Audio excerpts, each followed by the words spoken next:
Capital Sonoro. Especiales Capital.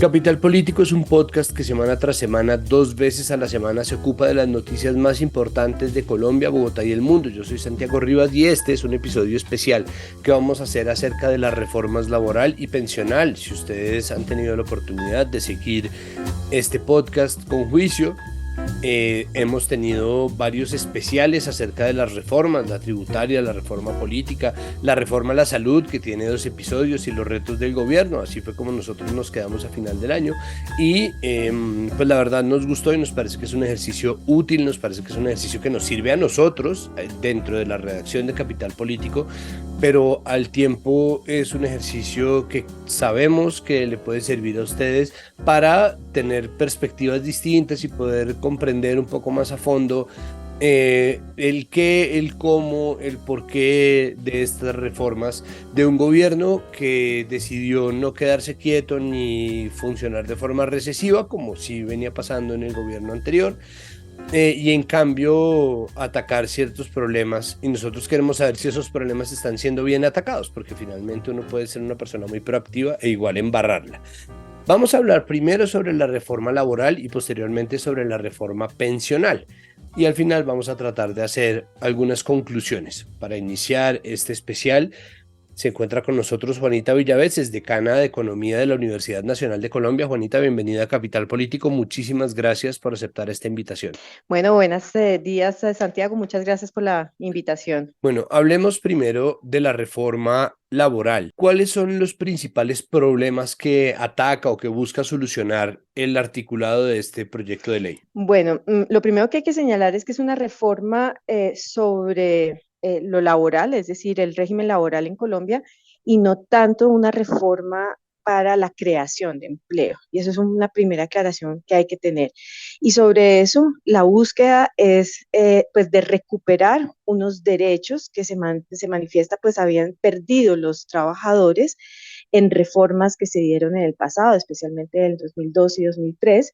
Y sobre eso pues es la búsqueda de recuperar esos derechos y de alguna manera favorecer las garantías y los derechos que tienen los trabajadores, es decir, quienes en este momento ya están en una relación laboral y los que vayan a empezar a adquirir pues esas relaciones. Entonces, pues son los derechos frente a una remuneración que proporcione, pues, digamos, unos mínimos a los trabajadores, donde haya equidad, donde no haya discriminación, donde se favorezcan, digamos, las ventajas y las bondades de lo que es el mundo del trabajador, que en Colombia pues ya habían tenido y por circunstancias en el pasado se habían de alguna manera deteriorado o reducido alguna de esas garantías que tenía. Bueno, y esa reducción de las garantías sí se soluciona a través del texto de la reforma. ¿Cree usted que las soluciones propuestas, las medidas propuestas, sí solucionan verdaderamente el problema que existe en términos de garantías laborales? Pues volvemos a recuperar lo que se había tenido en otro momento. Entonces, por ejemplo, el tema de los recargos, el tema de la jornada laboral, el tema de los derechos de los trabajadores, el tema de pues, los derechos a la asociación, todo eso se recupera. Entonces, uno podría decir que haya una recuperación, que sea lo que se necesite, entonces hay que empezar, digamos, como a separar el tema. Una cosa son los derechos que se siente deben tener los trabajadores. Recuerda que estamos en un gobierno que está buscando recuperar, no recuperar, sino favorecer la justicia social. O sea, sobre eso está montado, es un tema de justicia social, justicia ambiental, de lo que se ha llamado pues el gobierno pues que va a favorecer esa paz total, etcétera, pero el tema es el concepto de justicia social. Entonces, se siente que se han perdido o se han vulnerado los derechos de los trabajadores y se quiere recuperar eso. Por eso, de cara al articulado, uno dice, claro, ahí se está planteando, lo que pasa es que va a tener unas implicaciones desde el punto de vista de quienes contratan, de quienes generan ese empleo, y porque aumenta los costos pues a la contratación. Y ahí empieza, entonces uno empieza a decir, bueno, ¿cómo equilibra o cómo calibra una situación entre derechos y posibilidades en el mercado laboral? Antes de pasar a los problemas que no soluciona o a los problemas que faltaría solucionar, el empleo tampoco había subido significativamente en los gobiernos pasados, es decir, el gobierno Uribe casi que universalizó la contratación por prestación de servicios, eso no cambió mucho en el gobierno Santos, que hizo un par de reconquistas en términos de horas extra, y el gobierno Duque pues no mejoró eso. Y fue el gobierno además en el que terminaron de florecer muchas aplicaciones digitales que tienen una flexibilidad laboral que colinda, si no la pisa completo con la precarización. Y el empleo tampoco ha subido, es decir, el empleo, la empleabilidad en este país tampoco ha crecido. El mismo ministro Carrasquilla durante el gobierno Duque salió a decir que no sabían qué hacer con el empleo porque abaratar el empleo tampoco resultó siendo fuente de empleabilidad para nadie. Entonces, ¿cómo se hace? ¿No? ¿Cómo se le hace o qué se podría hacer para que los empleadores se le midan a hacerlo y no simplemente no necesitando o dándose cuenta de que pueden no necesitar, reduzcan al máximo su fuerza de trabajo, que es lo que ha venido pasando incluso, por ejemplo, en los medios de comunicación? Pues ahí hay como un dilema, por eso es que digo, esta es una reforma laboral que garantiza derechos, no necesariamente está buscando crear más empleo. Para crear más empleo se necesita una reforma, digamos, que se articule con otro tipo de reformas que pueden estar dentro del tema de que aumenta la productividad, que aumenta la capacidad de quienes están trabajando desde el punto de vista de capital humano, capital productivo, capital tecnológico y también temas de industrialización y reindustrialización. Es decir, esta reforma no está necesariamente tratando de apalancar la creación de nuevo empleo, sino garantizar que quienes están en este momento empleados tengan unos derechos. Entonces, por eso a veces es complicado, porque uno dice, pero no va a crear más empleo. No, de pronto lo que va a garantizar es que en Colombia se dignifique el trabajo y pues los que ya están o los que comiencen a entrar en relaciones laborales pues tengan esa dignificación de derechos. Ahora bien, genera la duda. Entonces, por eso es tan difícil entenderla, porque necesariamente uno empieza a decir, bueno, pero nos está generando unas dificultades que en un país con tantos costos laborales, como se ha mencionado, los parafiscales son altos, pues no genera, digamos, la confianza de que se pueda mantener el empleo que está en este momento y eventualmente generar más empleo. Entonces ahí está el otro tema, que no queda claro con esta reforma. Por eso es que uno quisiera que estuviera articulada con otra que sea de generación de empleo, no solamente de garantía de derechos, sino generación de empleo desde el punto de vista de sectores estratégicos que permitan, bajo esas condiciones nuevas que eventualmente pues se están negociando, generar empleo. Entonces yo lo que creo es que nos está faltando el pedazo que diga, y bueno, ¿dónde se van a generar esos nuevos empleos para reducir ese temor y mostrar que a pesar de que se garanticen los derechos de los trabajadores, es posible en el país generar más empleos? ¿Y cuál es ese elemento? Porque es que, claro, entonces ya eso nos bota a lo que le falta a la reforma y efectivamente sí hay un vacío enorme en términos de generación de empleo, pero además de reducción de la informalidad. Entonces, ¿en dónde está? O sea, ¿qué es eso que no estamos viendo? ¿Cuál puede ser la razón? Pero además, ¿qué tanto tomaría en realidad empezar a generar empleo? ¿Requeriría eso de un proyecto de ley o simplemente de una serie de estrategias que no necesitan de o pasar por el Congreso, tanto debate, tanta vaina, sino más bien, no sé, una serie de dispositivos? Yo no lo entiendo. O sea, yo de verdad estoy tratando también de pensar en cuáles podrían ser las estrategias. Pues uno puede ir como por muchos lados, porque es un tema complejo. O sea, lo primero que te digo es esto viene desde tiempo atrás y las estrategias que se han dado es, bueno, tratemos de reducir los costos laborales para que se formalicen y se reducen y se formaliza muy poco, pues para el esfuerzo que se hace desde el punto de vista de la reducción de los costos. Luego, entonces, busquemos estrategias para vigilar, digamos, de hacer como seguimiento a las transacciones para darnos cuenta dónde están esos evasores.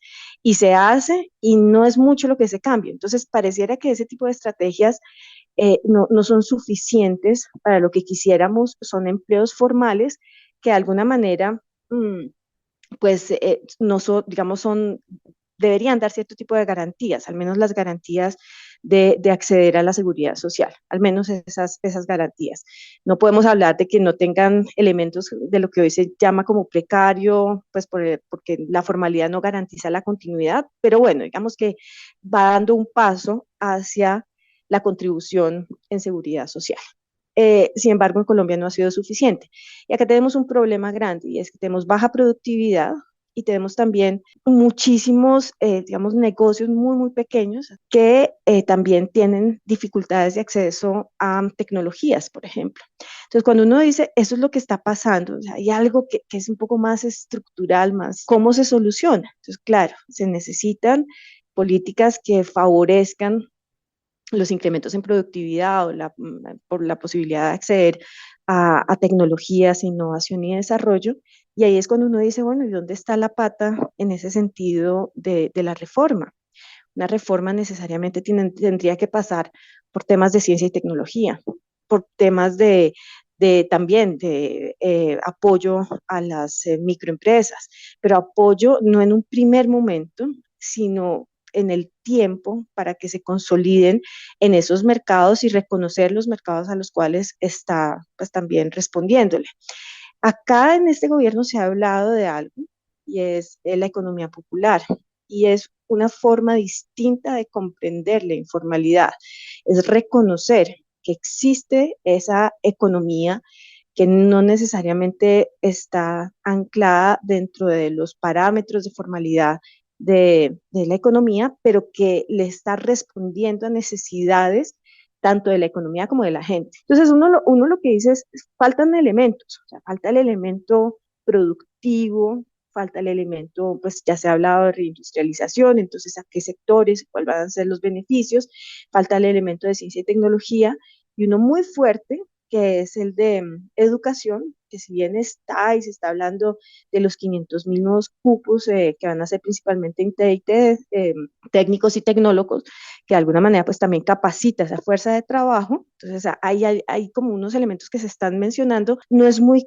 claro cómo conjuntamente van a empujar ese empleo. O sea, que es lo que uno quisiera. Pero entonces, no se puede decir que no están en la reforma laboral, porque, insisto, no es una reforma de creación de empleo, pero sí están en algunos de los temas que se han tratado y que no necesariamente van al nivel de una reforma, sino como de estrategias conjuntas que podrían ir hacia la mejora de las capacidades y de las condiciones para la creación de nuevo empleo. Pero no es fácil, porque es que detrás de esto también están los empresarios y están los gremios y que están de alguna manera pues preocupados por la señal que se envía con la reforma laboral. ¿Cómo hacemos para que los gremios no se preocupen? Bueno, es complicado porque pues hay como un statu quo, entonces se pagaba, pues, y las reformas de alguna manera cambian ese estado de las cosas y genera preocupación. La primera es los costos de contratación, y eso es algo que en este momento pues se están manifestando, que las jornadas laborales, que entonces si tenían turnos van a ser más costosos, que si los gastobares entonces van a cobrar más y pues al final todo esto se va a pues, traducir en unos precios más altos pues, para los consumidores y pues obviamente eso puede reducir ya sea la demanda o tener efectos inclusive sobre las presiones inflacionarias. Entonces, pues es lo que están como tratando de manifestar, pero por otro lado, están diciendo, venga, es que el mundo está cambiando y esta reforma no le está hablando al nuevo mundo en términos de las flexibilidades que se requieren para cierto tipo de negocios. Y entonces, yo creo que ahí lo que tiene que haber es también una negociación. Volver a tener cierto tipo de derechos garantiza pues la confianza sobre el Estado social de derecho y está bien, o sea, es algo que es una apuesta que se le quiere dar. Los mismos empresarios pues deberían comprender el tipo de apuesta de país que se quiere, que reconozca pues los derechos de las personas, pero por el lado del ministerio también esa reclamación que se está haciendo, creo que vale la pena escucharla y es qué tipo de sectores o de negocios requieren, damos un poco más de flexibilidad y no necesariamente la permanencia como una garantía de que es un trabajo de buena calidad. Me refiero como la constancia de esos trabajos a término indefinido y es como si fuera una expectativa de largo plazo para el trabajador y los empresarios dicen, oiga, eso no es así ahora, pero no es tan claro de que no sea así para todos los trabajadores. Entonces es necesario comenzar a entender mejor cómo se está moviendo el mercado laboral en este momento para también ver hasta dónde se puede llegar, digamos, a tratar de la misma manera todo tipo de trabajo, que es distinto a tratar de la misma manera todo tipo de trabajador. O sea, los trabajadores todos deben tener los mismos derechos, pero no necesariamente implica que todos tengamos la idea de permanecer en tiempo, sino que tengamos flexibilidad, y eso depende mucho de los sectores. Entonces, creo que ahí se necesita comprender ese llamado y ese temor que tienen. Finalmente, pues eso podría ser parte de la negociación y también simular. Yo no he visto hasta ahora, pues si hablan del crecimiento, entonces se habla de unos puntos porcentuales, pero ver esos puntos porcentuales desde el punto de vista macroeconómico, es decir, simular un poco mejor el alcance de la reforma para poder ver si las preocupaciones que tienen ellos efectivamente van a ocurrir. ¿Cuál cree usted que es el mayor problema que tiene esta reforma? Es decir, ¿cuál es el mayor riesgo que supone? En el corto plazo, el temor de incremento de pues, los costos del empleo.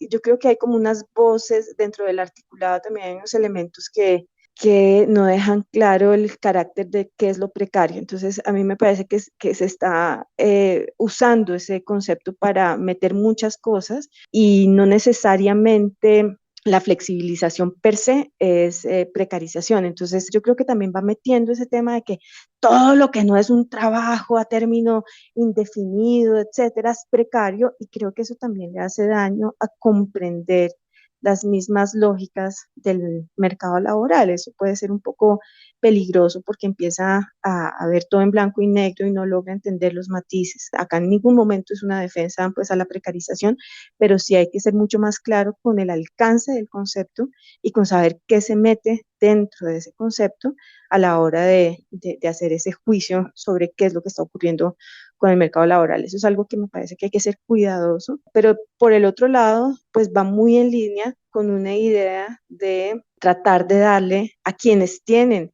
esa relación laboral, que tú ya lo dijiste, no son todos, es un porcentaje apenas de la economía, pues es darle unos derechos y unas garantías que se habían perdido en el pasado y es, digamos, es la apuesta pues al reconocimiento de esos derechos de los trabajadores. Pasemos a hablar sobre la reforma pensional. Lastimosamente, creo que son dos articulados que no se interconectan tanto. Yo desde mi perspectiva creería que tendrían que hacerlo, pero obviamente pues yo ni soy gobierno, ni tengo no tengo un solo crédito universitario en materias de economía, pero simplemente cuando yo pensé en esto, yo dije, bueno, esto es un conjunto, ¿no? Y que termina cerrándose con la reforma a la salud, porque finalmente cada vez que uno tiene que hacer una cuenta de cobro como trabajador, tiene que haber pasado un pago de salud y pensiones, es decir, que su propio trabajo sostiene su alcance tanto en términos de ahorro pensional como de salud, y sin embargo no lo está. Mm, Creo que mi primera pregunta es que quisiera entender por qué, es decir, por qué decidió el gobierno, por qué cree usted que el gobierno decidió pasar estas reformas tan independientes la una de la otra. Yo lo primero que diría es que no son tan independientes, es decir, como lo veo, mi lectura es, hay una apuesta, insisto, al tema de la justicia social. Y la justicia social pasa por los derechos y ya la laboral está, digamos, encaminada a ese reconocimiento y la pensional también. O sea, básicamente la Constitución del 91 habla de los derechos que tenemos y la seguridad social como algo que tenga, es que cumple el principio de universalidad, de solidaridad y de eficiencia. Y en ese sentido, pues es digamos, el desarrollo de esos principios que están pues buscando una justicia social. Entonces, yo sí creo que están conectados. Lo que pasa es que uno diría, bueno, ¿de qué manera eso genera más empleo y le permite a la persona cotizar y entonces de esa manera puedes acceder? Ahí ya uno empieza como a ver que la filigrana es un poco más complicada. pero las tres reformas están buscando eso. Y es decir, busquemos de qué manera le respondemos a una sociedad que no ha tenido el acceso de la misma manera. A pesar de la Constitución, todos estamos cobijados por la misma, uno ve demasiados parches en esta sociedad en acceder al goce efectivo de estos derechos, ya sea desde el trabajo, desde la vejez o desde la salud. Entonces, yo pues pienso que por ahí sí hay una apuesta que los conecta. Ahora bien, ¿qué es lo que pasa con las pensiones? La ley 100 también había, pues cuando uno la lee también dice voy a desarrollar esos principios, es decir, no está pensándose otra cosa distinta, sino también desarrollar la Constitución del 91. Lo que pasa es que los mecanismos sobre los cuales se da y también las condiciones del mercado laboral que se desarrollan entre los años 90, pues hasta básicamente la fecha, no permitieron que avanzara más esa ley. O sea, básicamente la ley 100 llega como a su tope de capacidad en salud y en pensiones más o menos en el 2005. Cuando digo tope de capacidad es como digamos, la capacidad de generar una cotización estable para la vejez o la capacidad de tener cotizantes en el sistema de salud que pues aporten al sistema. Entonces, más o menos del 2005, pues no se crece más. Y no se crece más es que el resultado es un tercio de las personas de más de 60 años que tienen pensiones y otros, pues los otros dos tercios, nada. Entonces el Estado dice, ¿y ahora qué hago yo con estas personas? ¿Dónde está la universalidad o la solidaridad? ¿Dónde está el concepto de que una persona mayor de 60 años pues logre una condición digna en la vejez? Se buscan mecanismos y ahora lo que busca esta reforma es ver de qué manera se resuelven algunas inequidades del sistema, de quienes logran efectivamente cotizar y le permite también a quienes no alcanzan ese ahorro completar o tener algún mecanismo que garantice una vejez digna. Entonces, cuando uno lo mira, lo que hay detrás es un principio de equidad y de reducción de esas brechas que el sistema de pensiones nos había generado. La primera brecha más grande es solamente un tercio de las personas de más de 60 años lo alcanzan. Eso es una brecha muy fuerte, o sea, no logró el cometido de garantizar la vejez. Y ya después, cuando uno empieza a ver la forma en la cual estaba definido el sistema, pues dependía de dónde tuviera los ahorros, podía llegar a tener unas condiciones bastante, pues, diferenciadas entre uno y el otro, más, pues, cuando por el tipo de ingresos que tenía, pues sus ahorros no necesariamente correspondían a la forma en la cual se calculaba su pensión. Entonces eso también genera pues unas inequidades y la idea es que pues todos juguemos con las mismas reglas y esa es un poco la búsqueda de esta idea de los pilares de la reforma que sí está de alguna manera tratando de entender las distintas y las diferencias entre los distintos grupos de personas que llegan a los 60 años y en algunos casos pues con los ahorros suficientes y en otros casos pues no, con ahorros insuficientes, pero que se les debe garantizar algo para tener una vejez digna. Pese a la polémica que se ha generado acerca de las pensiones, que fue un tema en campaña, que fue algo que se movió muchísimo, creo que esta de las tres reformas, la de la salud, la laboral y la pensional, es la que tiene más acuerdos, al menos de principio. Es decir, todo el mundo está claro en que el miedo es que la mayoría de la gente no se pensiona y pues el miedo de quienes estamos ahorita en el mercado laboral, aún haciendo la fila, aún haciendo el ahorro, pues tememos, ¿no? Más y más y más aumentos en las edades de pensión. Y eso pues termina convirtiendo la conversación en una conversación en la que todo el mundo está un poco apuntando hacia lo mismo. ¿Será posible que esta llegue a mejor puerto que las otras reformas? ¿Será posible que esta reforma tenga un poco más de campo para crecer?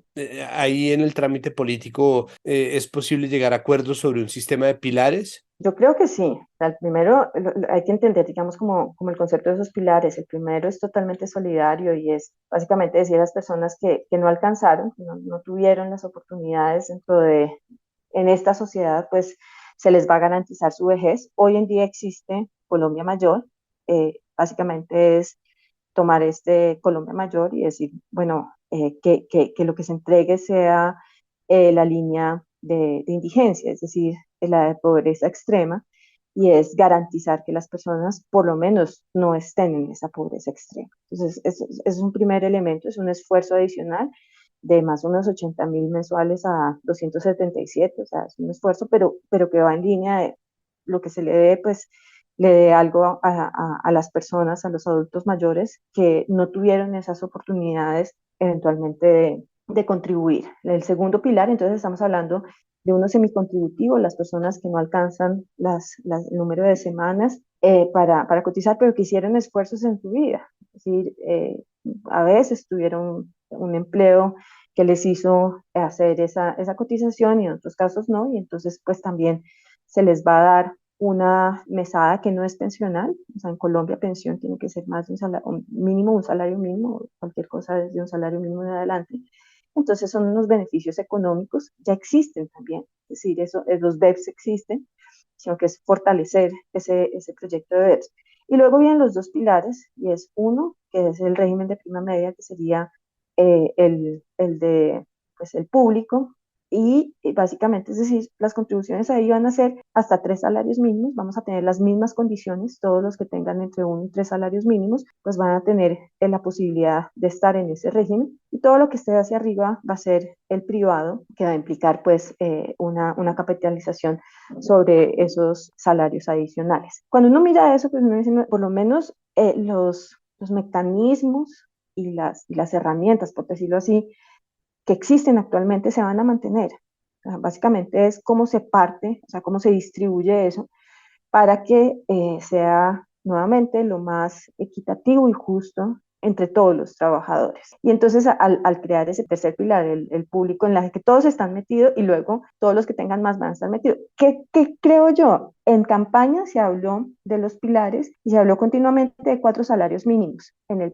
pilar público. En la reforma, en el articulado, son 3 salarios mínimos. Entonces yo creo que ahí ya hubo una negociación, un reconocimiento que 4, pues básicamente dejaba por fuera a los fondos privados, porque pues las personas que ganan más de 4 salarios mínimos en Colombia, pues es un porcentaje muy pequeño, estamos hablando de alrededor del 18%, entonces o inclusive menos. Entonces, pues ahí estamos diciendo, creo que ahí ya hubo una primera negociación y es proponerlo en 3. Quizás la discusión va a estar sobre ese número, es decir, también dentro de las propuestas se había hablado, no del gobierno, sino de las que hablan de estos regímenes de pilares, se había hablado de 2 salarios mínimos en el régimen público y luego todo lo que sea de 2 en adelante en un régimen de capitalización privada. Entonces, quizás hacia allá vamos a ir y sería una forma de reconocer el principio de justicia y de equidad entre pues, los trabajadores en su forma de generar ese ahorro pensional, pero también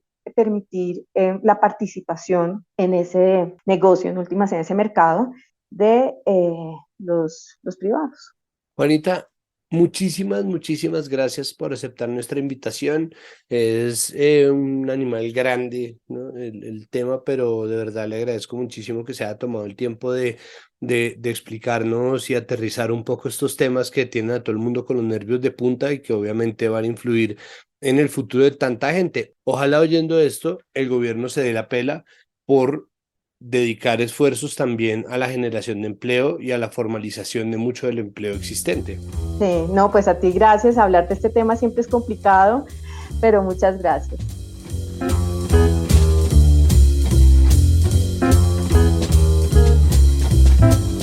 Esperando hacer pronto un tercer especial sobre la reforma a la salud que va poco a poco transformándose y convirtiéndose en lo que nosotros habitualmente conocemos en este país como una ley Frankenstein. Pues tenemos con nosotros a Camila González Solarte, que es la editora económica de La Silla Vacía y una de las co-creadoras de Economía para la People, uno de nuestros medios digitales favoritos, un proyecto que busca precisamente hacer la difusión y el aterrizaje de muchos de estos temas que hasta hace muy poco eran de verdad mandarín avanzado para el común de las personas. Camila, bienvenida a Capital Político, este especial. Muchísimas gracias por acompañarnos, como siempre, además, cuando enfrentamos estos temas tan complicados. No, muchas gracias y bueno, me gusta la introducción de Economía para la People, de traducir mandarín avanzado. Yo creo que esa es la tarea que tenemos ahora los periodistas económicos. Entonces, bueno, aquí a la orden. Hay algo muy chévere en ese cambio de rol. Es decir, creo que hasta hace de verdad muy poco tiempo se seguía tratando a los periodistas económicos un poco como se trataba a los economistas, como a poseedores de un conocimiento ancestral que debía ser guardado en secreto para ser puesto solamente en algunos lugares específicos, ¿no? Incluso tenía su propio color, bueno, tiene todavía su propio color de páginas en algunos periódicos, ¿no? Como para que la gente sepa que esa es la sección que no van a poder entender nada.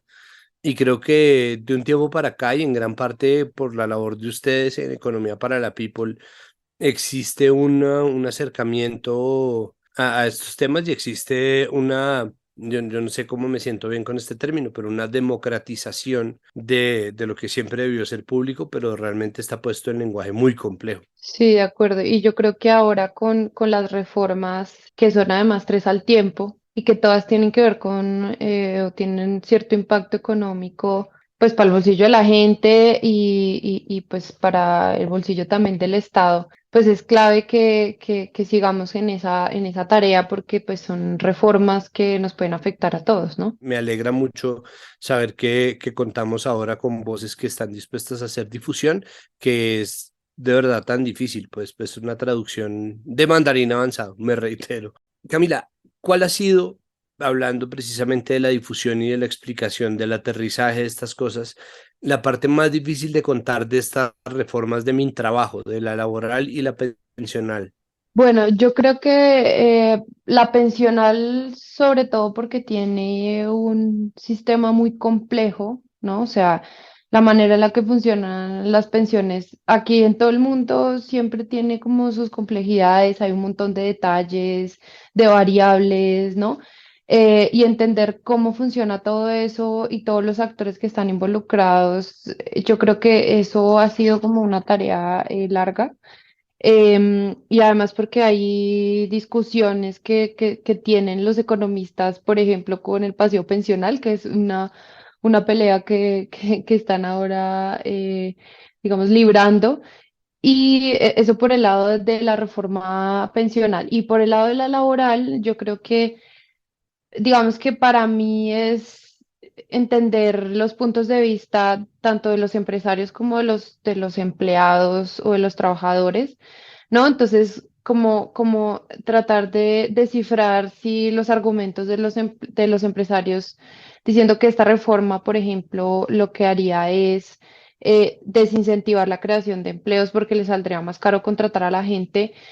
Mientras que por otro lado, los empleados dicen, no, es que lo mínimo es que usted me asegure estas condiciones de trabajo y no haya precarización y no se romantice esa precarización y en esa medida pues puede haber una mayor calidad del empleo y no necesariamente afecta la creación de puestos de trabajo. Entonces es como entender ese equilibrio que tienen esos dos actores y bueno, y también ahí entran los sindicatos em, para ver pues hasta qué punto una reforma como la que están planteando le sirve o no al país, porque al final pues eso es lo que queremos nosotros como periodistas y como ciudadanos, pues que sean reformas pues que le sirvan a todo el mundo, no a un grupo de interés en particular, ¿no?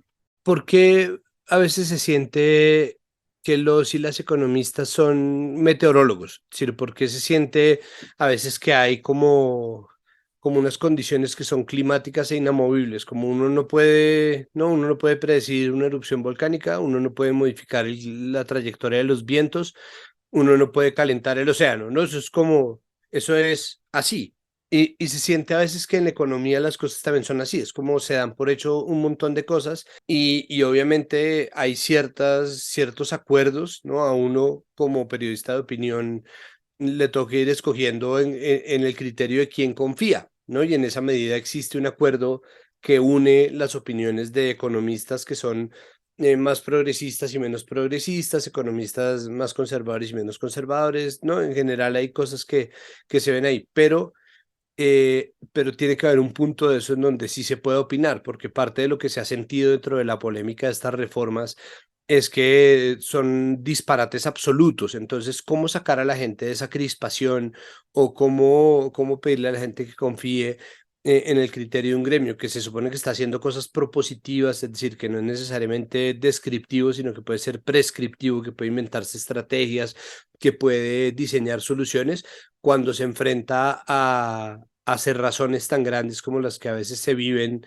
no tratando de decir que el gobierno tenga absolutamente toda la razón, sino tratando de encontrar un equilibrio en cómo se leen este tipo de propuestas de cambio que a veces se reciben con un rechazo tan absoluto de plano. Sí, yo creo que ahí lo clave y creo que también el ejercicio periodístico es, por un lado, es contextualizar todos los debates y la información, ¿no? Porque entonces, si nosotros nos dejamos llevar solamente por los discursos políticos, entonces, claro, no, es que Petro dice que desde la Constitución del 91 y la apertura del mercado y el neoliberalismo y toda la cosa, lo que ha pasado es que ha habido un detrimento de la calidad del trabajo, de las empresas nacionales, ¿no? Entonces hay como todo un discurso alrededor de ese tema y puede que en algunas cosas tenga la razón, en otras no tanto, y para eso necesitamos entender pues los datos y la evidencia, ¿no? Entonces,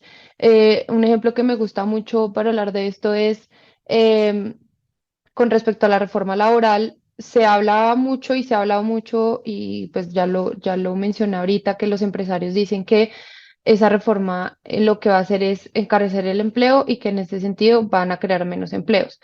Pero la evidencia muestra estudios de, digamos, de economistas independientes que la última gran reforma que tuvo el país, que fue en 2002 en la presidencia de Álvaro Uribe Vélez, en la que se abarató el trabajo. En ese momento, digamos, ese cambio no tuvo ningún efecto en la creación de empleo. O sea, eso no, abaratar los costos no necesariamente hizo que se creara más empleo, ¿no? Entonces, como poner ese argumento y ese dato y esa evidencia en la discusión nos ayuda a tener como a plantear nuevos debates, es decir, bueno, entonces, ¿qué fue lo que pasó? O, por ejemplo, no sé, si a los empresarios se les ofrece que van a seguir, no sé, que el empleo va a seguir siendo barato, entre comillas, para ellos, entonces, ¿cómo nos aseguramos de crear más empleos? ¿Qué es lo que está pasando realmente? ¿O es un problema de productividad? Sí, entonces yo creo que esto nos puede ayudar a matizar un poco los debates, a contextualizarlos y a salirnos un poco de la ideología que hay detrás de cada discusión, porque digamos, lo que está pasando ahora no es otra cosa distinta a una nueva visión económica que trae Petro, o por lo menos nueva para lo que se ha venido haciendo en los últimos años en Colombia, en donde la economía, digamos que está sobre todo impulsada por el Estado, el crecimiento económico, y entonces el Estado es el que tiene que manejar los recursos públicos de la salud, debe, por ejemplo, con pensiones, debe tener la mayor cantidad de afiliados y en consecuencia la plata.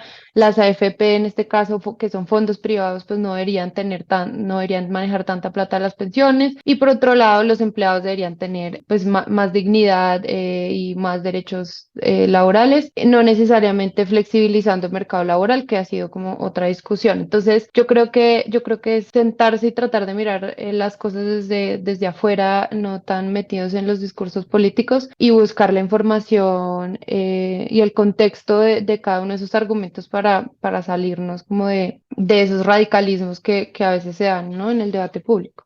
¿Cuál cree usted que va a ser el principal desafío del gobierno a la hora de pasar estos proyectos de ley? Está, y como se vio, como se ha visto en la reforma a la salud, tiene que ver con una estrategia de hablar con los actores involucrados directamente, o sea, más allá de los congresistas, como lo mencionas ahorita, de amarrar esos votos. Yo creo que es hablar con los actores directamente. Entonces, por ejemplo, con la reforma a la salud se saltaron algunos de los gremios que representaban a la CPS y lo que hicieron fue hablar directamente con la CPS. Ahora parece que está pasando algo similar, ¿no? Entonces, que a veces los gremios tienen posiciones mucho más fuertes y hablando directamente con, por ejemplo, con los fondos privados o con empresas en particular que son muy grandes y que crean muchos empleos en Colombia, por esa vía pueden lograr por lo menos un apoyo. Lo otro es, por ejemplo, en la reforma pensional, uno de los puntos más difíciles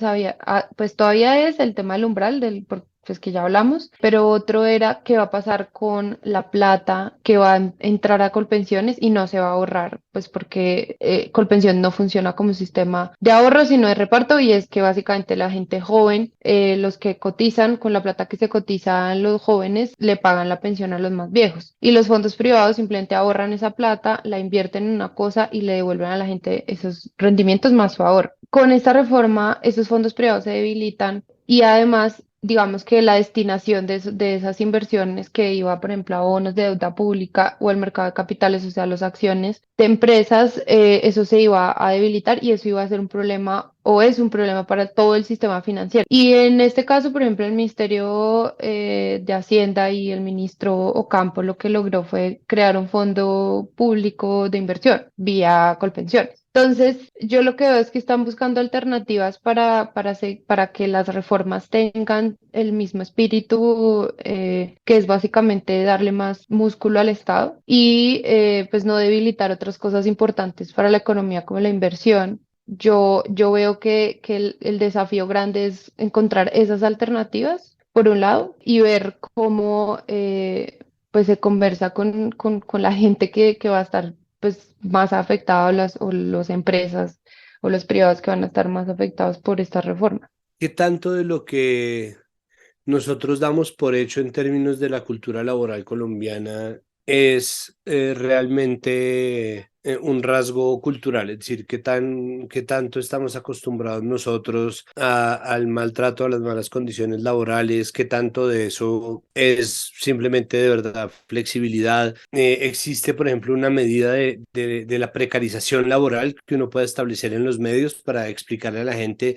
Pues decía, por ejemplo, Juanita Villaveses, pues es que uno no tiene muy claro cuál es la línea de la precariedad y entonces el gobierno vende en su reforma una idea de la precariedad, pues que para ella era muy amplia en términos de, no, pues mucho de esto simplemente es flexibilidad laboral y esa flexibilización de las condiciones a veces ayuda, pero también hay un punto en donde la gente simplemente le está pasando mal por cuenta de su situación de empleo. ¿Cómo hacer, es decir, para entender qué es, por ejemplo, cultural? O sea, por ejemplo, esa cosa de madrugar y no producir, ¿no? ¿De dónde vienen esas cosas? ¿De dónde viene la manera en que nosotros tramitamos, de la manera en que nosotros diseñamos nuestro mercado de empleo? ¿Qué de eso puede literalmente mediarse? Por un lado, y para la primera parte de tu pregunta, yo creo que sí tiene que ver, o sea, sí es muy cultural y pues recordemos el lema de Uribe de trabajar, trabajar y trabajar, ¿no? Y era un poco como nosotros hasta hace muy pocos años salimos de un estado de guerra perpetuo, que eso tiene unas implicaciones en la economía muy fuertes y que además pues la gente estaba en modo sobrevivir, ¿no? O sea, era como estamos en medio de la guerra, pues tenemos que ver cómo nos la rebuscamos y salimos adelante porque, no sé, soy desplazado, desplazada, mataron a mi familia, es decir, como que nosotros apenas estamos saliendo de ese estado de supervivencia como país. Y yo creo que eso culturalmente puede tener unas implicaciones en la manera en la que la gente percibe el trabajo y no bueno, es que si yo no trabajo aquí, no me trasnocho, no madrugo de esta manera, yo no voy a comer. Y pues en ese sentido, pues si usted siente que no va a comer, entonces pues entrega todo lo que tiene pues, para poder comer, ¿no? Es una situación de supervivencia y pues recordemos además que Colombia es un país en el que el 39% de la población colombiana vive con menos de 320.000 pesos al mes.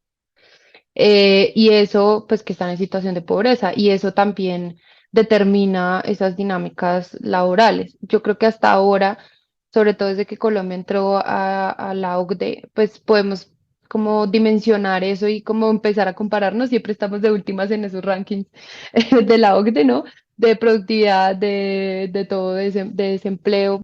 Entonces, un poco lo que yo veo es que estamos saliendo de ese estado de supervivencia para plantearnos unas preguntas nuevas del bienestar en el trabajo, de esta idea de todos, de, bueno, no quiero dedicarle toda mi vida al trabajo y quiero tener vida familiar, de pareja, ocio, bueno, en fin.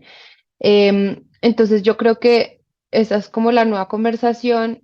¿Qué tan fácil es o no de mediar? Yo creo que en el caso de la reforma laboral y lo que hablamos ahorita de los informales y los desempleados, pues yo creo que digamos, la discusión es mucho más amplia y es cómo hacemos para incluir a más de la mitad de la gente que está en situación de formalidad, al mercado laboral, o por lo menos que tengan como unos ingresos más dignos. Y entonces, bueno, aquí entra toda la idea de economía popular que todavía la están como definiendo desde el gobierno, de una manera más concreta. Entonces, yo creo que es eso, es pensar en digamos, en una economía que sea incluyente, que tenga en cuenta pues a los que están como por fuera, y que nos salgamos de esta burbuja en la que nos movemos, de bococentrismo, ¿no? Y pensemos pues en ese país que necesita todavía desarrollarse más allá de las ciudades principales. Eso me suscita ahora sí la última pregunta y es algo que tuve la oportunidad de hablar con su compañera Angélica Gómez en el lunes y que me interesaría también dejarlo como una nota, para este podcast, y es, hemos tenido la oportunidad y tuvimos la oportunidad de hablar con Manifiesta acerca de los puntos de estas reformas que tienen una perspectiva de género. Y creo que eso constituye finalmente un doble reto, ¿no? Finalmente, Economía para la People es un medio formado y creado por mujeres y la perspectiva de género es importantísima si uno quiere entender la dimensión complejísima del diseño de las economías del mundo. Es decir, como que nadie ha logrado entender el peso de esa desigualdad de género en la vida de las personas y en lo que la gente llama, ¿no? Como llenándose la boca, la economía de los países o los modelos económicos. ¿Cómo contar esto? ¿Cómo contar esta reforma? ¿Cómo afecta o cómo altera la presencia de ciertas o ciertas visiones respetuosas de las desigualdades sexuales y de género, la idea o el relato que se cuenta en estas reformas por parte del gobierno? Pues yo creo que este gobierno trae un discurso, pues en general, de la inclusión, ¿no? Entonces también lo vemos de manera simbólica como han presentado las reformas. Por ejemplo, la laboral. Una de las personas que estuvo ahí, digamos, como acompañando a la ministra y con Petro presentando la reforma y que dieron unas palabras, pues era una representante de las trabajadoras domésticas. Y eso pues es muy simbólico, digamos, por lo menos, en estos encuentros políticos. Pero ya en los textos de la reforma, si bien hay digamos, unas ideas de equidad de género, todavía nos falta muchísimo, porque siento que es una discusión que no solamente se tiene que dar a través de estos proyectos de ley, ¿no? Es una discusión de país, ¿no? Y de entender también, digamos, desde la casa de la gente. Y eso tiene también que ver con la educación, ¿no? Y cómo entendemos, el rol del cuidado en los hogares, por un lado. Y por otro lado, yo creo que el tema de flexibilizar el trabajo y el mercado laboral, pues es una de las tareas más importantes. Y creo que eso en la reforma laboral, pues hay ciertas cosas, artículos que hablan de eso. Por ejemplo, que la gente pueda ausentarse de su oficina o de su trabajo porque tiene que ir a cuidar a alguien o porque tiene una cita médica o porque tiene un dolor menstrual. Pues eso me parece que es positivo. Lo que pasa es que a veces yo sí creo que hay que revisar cómo estas ideas pueden ser buenas o malas para ciertos grupos de personas. Entonces, claro, la reforma dice, bueno, no, es que es para que la gente tenga esa flexibilidad a la hora de trabajar, pero entonces, ¿qué pasa si el empleador o el empresario dice, no, es que esta vieja pues con hijos y pues es una vieja, entonces yo me pongo a contratarla y ahora como está esta ley, entonces yo pues no, pues prefiero no contratar a una mujer, pues porque va a poder pedir permiso cuando quiera, ¿no? Y entonces está como esas tensiones de, bueno, hasta qué punto estos incentivos pueden ser buenos o más bien perversos pero digamos que por lo menos en el discurso y en la conversación, yo creo que sí se está trayendo y se está poniendo sobre la mesa, y obviamente pues es apenas el comienzo y, pues yo espero que haya más espacios para hablar de la economía del cuidado, de la equidad de género, de la brecha salarial, por ejemplo, de eso no vemos nada en la reforma laboral, ¿no? Entonces, bueno, creo que nos queda ahí una tarea por delante. Pues Camila, le agradezco muchísimo que nos haya acompañado una vez más acá. Usted sabe que nos encanta poder hablar con usted y obviamente en la medida en que ustedes tengan la necesidad de otro canal de difusión, pues obviamente tenemos nuestros micrófonos abiertos. Muchísimas gracias por aceptar esta invitación. No, muchas gracias a ustedes y bueno, aquí a la orden desde Economía para la People.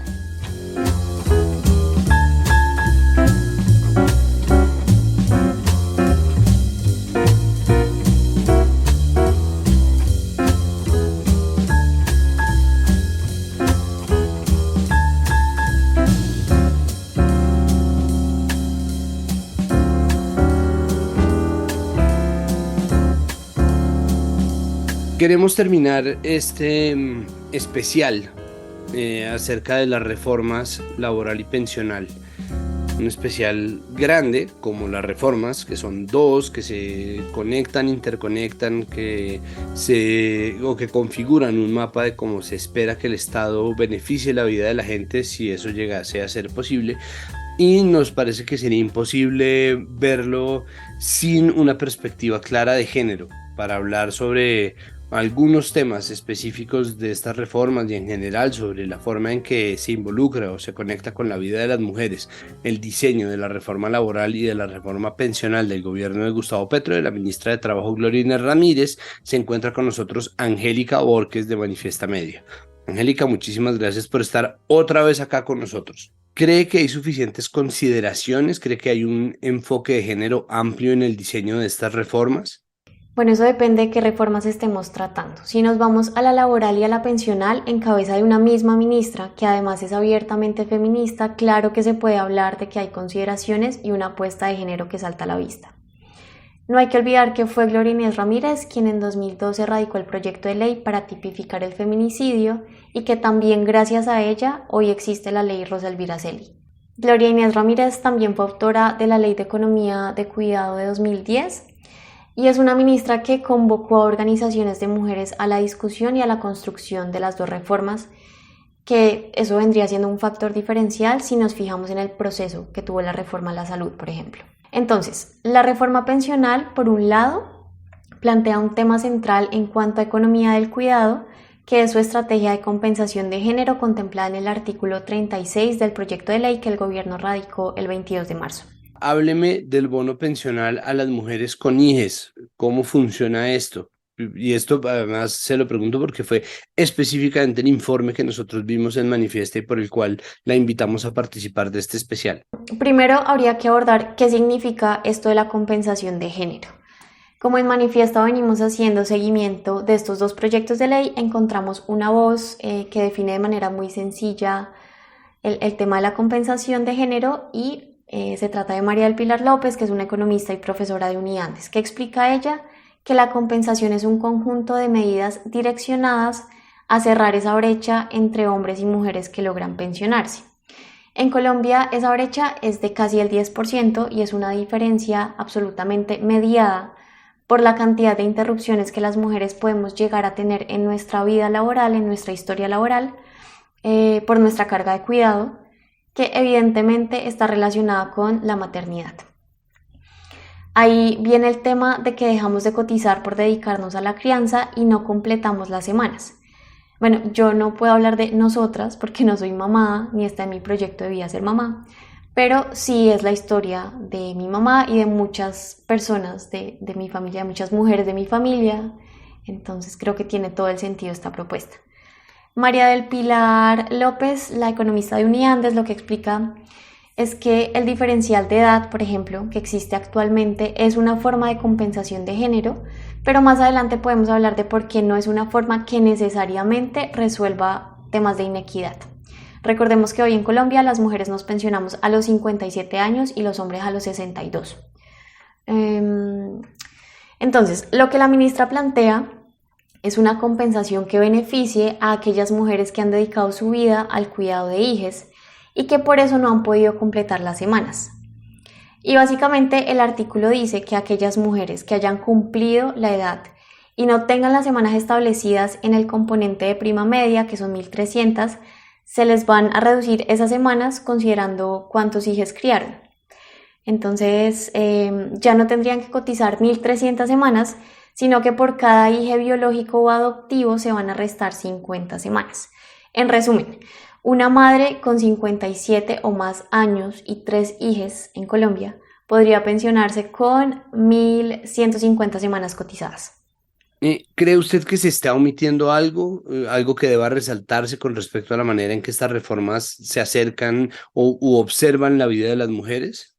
Pues yo creo que si nos vamos a revisar otras reformas pensionales en contextos políticos, económicos, sociales similares al nuestro, podríamos decir que sí hay temas que quedaron por fuera.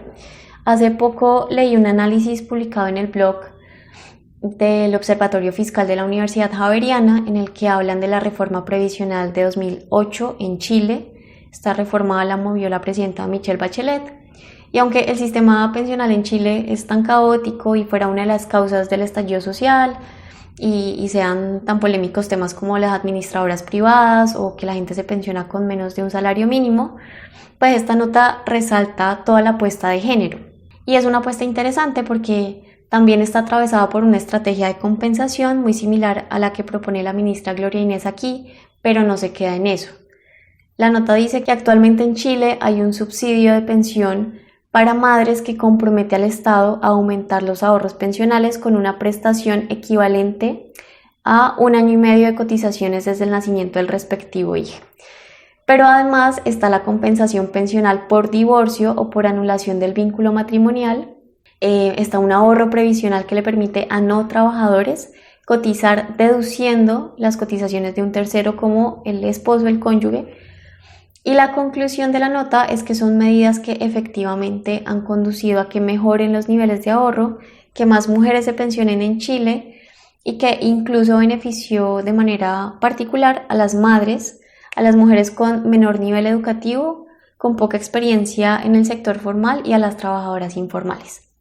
En este análisis se menciona el tema del que les hablaba antes, de la compensación por edad, y un poco dicen que el hecho de que las mujeres nos pensionemos más jóvenes que los hombres puede ser perjudicial porque acumulamos menos fondos y porque pues a la larga nosotras vivimos más. Tenemos una expectativa de vida mayor. Existen, además de estas consideraciones, algunas consideraciones que sean importantes con respecto a las diversidades de género, como la población trans, la población queer y la población no binaria. Pues las reformas de entrada parten de unos principios de inclusión, pero sabemos que, por ejemplo, para las personas trans encontrar empleo y formalizarse es un reto. Y en 2022 el DANE hablaba de una tasa de desempleo del 16,1% para personas que se identifican como LGBTI, que es mayor en 3 puntos porcentuales a la tasa de desempleo de quienes no nos identificamos como personas LGBTI. Entonces, frente a eso, creo que la reforma laboral no propone caminos específicos como estrategias diferenciales Y de hecho recuerdo que las colegas de 070 sacaron un post sobre la reforma laboral hace poquito y ahí dicen que uno de los temas pendientes de la reforma es hablar de la cuota mínima de contratación para población trans. ¿Qué propondría usted para afinar la perspectiva de género de estas reformas? Identificamos artículos clave también, como el artículo 7. Este habla de estabilidad laboral reforzada para mujeres gestantes, para sus parejas y para otras poblaciones. Por otro lado está la propuesta de aumentar la licencia de paternidad progresivamente de 2 a 12 semanas, lo que en la práctica debería traducirse en la división equitativa del trabajo de cuidado del bebé o la bebé en los primeros 3 meses. También el artículo 45, que habla de jornadas o modalidades flexibles de trabajo, específicamente para personas responsables de cuidado. También por ahí hay algo esbozado sobre acoso sexual y dice que se debe atender por medio de protocolos, cosa pues que ya debería ser clara, pero en nuestro criterio ese apartado de la reforma está poco aterrizado, digamos. También le escuchamos en una entrevista a la senadora Clara López que una reforma no va a acabar con esta práctica, estamos de acuerdo. Acabar con el acoso sexual en el trabajo requeriría de todo un sistema de sanción, pero también un sistema pedagógico y sobre todo de garantías para las mujeres y en general para las víctimas que hagan sus denuncias. Pues Angélica, muchísimas gracias, muchas gracias por estas 2 apariciones seguidas en Capital Político y pues bueno, espero que volvamos a encontrarnos.